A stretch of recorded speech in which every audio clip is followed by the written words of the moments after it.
کشف ایسی چیز ہے یا الہام ایسی چیز ہے کہ اس کے اندر میری اپنی ذاتی خواہشات شامل ہو جائیں گی. فرض کر لیجئے میں یہ دیکھنا چاہتا ہوں کہ کشف کے ذریعے میں نے دیکھا کہ فلاں صاحب اس وقت کیا کر رہے ہیں، میرا دھیان ادھر کو گیا، ان سے میری مخالفت ہے، تو میرے دماغ میں یہ ہے کہ کوئی غلط کام ہی کر رہا ہوگا، تو کشف میں جو نظر آئے گا اس پہ اس کا انفلوئنس ہوگا، یہ وسوسہ اور اندیشے میں چلا جائے گا.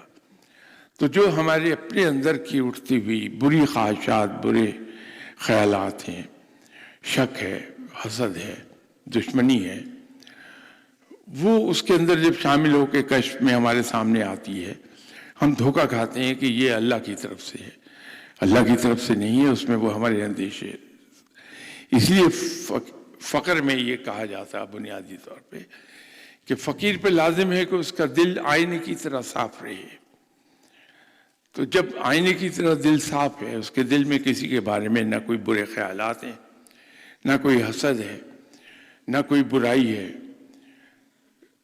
تو اس کو جو دکھائی دے گا وہ صحیح ہوگا.